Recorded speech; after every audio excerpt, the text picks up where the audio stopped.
anak-anak, selamat pagi. Apa kabarnya? Luar biasa ya, semoga kalian tetap selalu dalam keadaan sehat. Hari ini perkenalkan, nama Bapak adalah Bekti Rianto, bisa dipanggil Pak Bekti.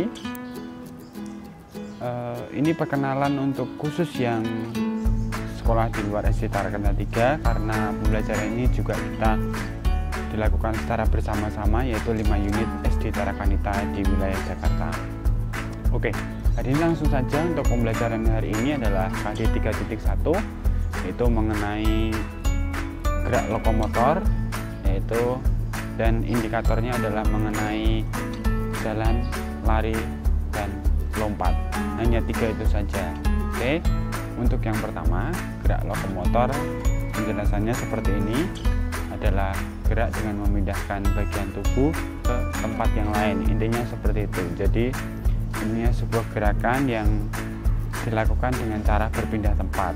Ya, berikut ada contoh-contohnya. Silakan, kira-kira yang berpindah itu yang mana? Ada yang A, ada yang B, dan ada yang C juga. Nah, silakan dipilih. Kira-kira apa? Ya, jawabannya adalah yang A.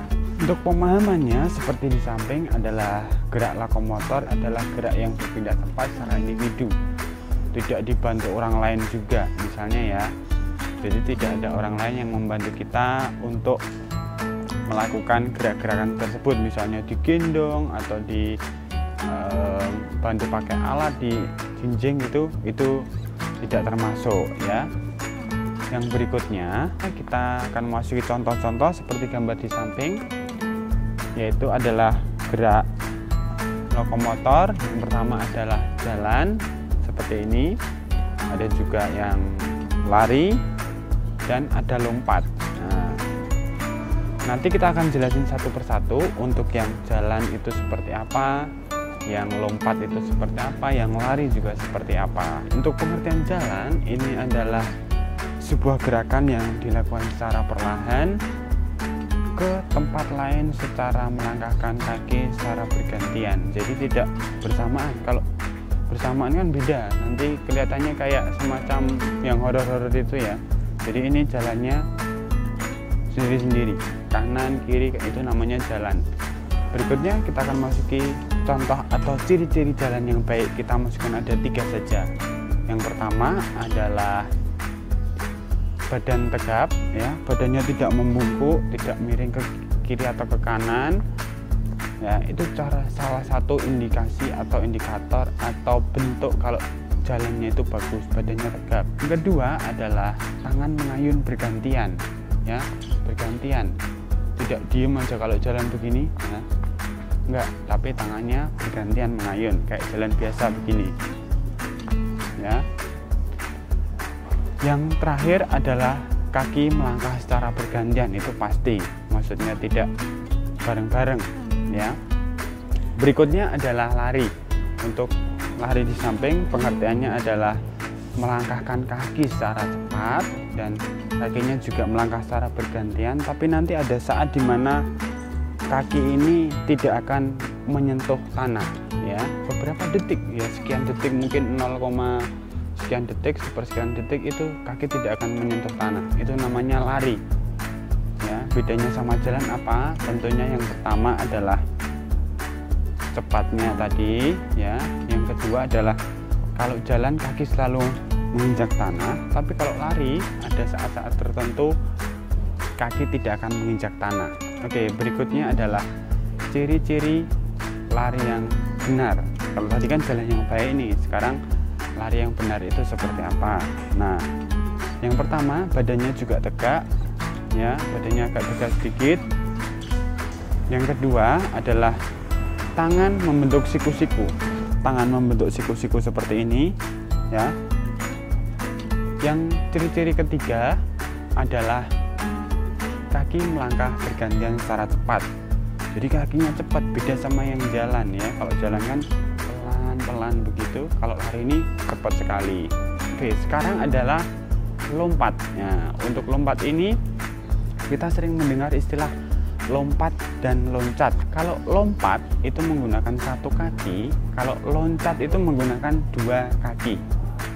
Ini kalau lompat itu menggunakan berapa kaki? Satu. Kalau loncat itu dua, ya. Bedanya hanya itu. Berikutnya kita akan memasuki slide berikutnya, yaitu ciri-ciri lompat yang benar. Ya, untuk lompat yang benar itu seperti gambar di samping ada 4. Hop, hop, hop, hop. Ya, ada 4. Penjelasannya seperti ini. Seperti yang gambar pertama, kalau lompat itu selalu diawali dengan sebuah awalan. Awalannya apa sih? Nah, awalannya adalah memulai lompat itu mungkin yang pertama kalau lompatnya diem. Nah, lompatnya diem mungkin hanya langsung dengan mengayunkan tangan atau jauh, itu juga awalan. Kalau misalnya yang lompatnya agak jauh sedikit itu menggunakan lari. Jadi bisa dengan lari atau bisa dengan membungkukkan badan dan mengayunkan tangan. Yang kedua adalah tolakan. Tolakan itu adalah satu kaki sebagai dorongan. Maksudnya apa? Karena kita lompat berarti satu kaki. Tolakan itu berhubungan dengan saat kita mau melayang di udara. Jadi sebelum melayang itu disebut tolakan. Yang ketiga adalah melayang di udara. Nah, melayang di udara ini adalah sikap kita ketika berada di udara itu seperti apa? Misalnya sudah lari, terus tolakan, terus melayang di udara, misalnya tangannya lurus atau di belakang atau di samping. Ya. Yang terakhir adalah pendaratan atau mendarat. Nah, ini tahapan yang terakhir, yaitu dilakukan dengan dua kaki. Tujuannya adalah agar badan kita lebih stabil, ya.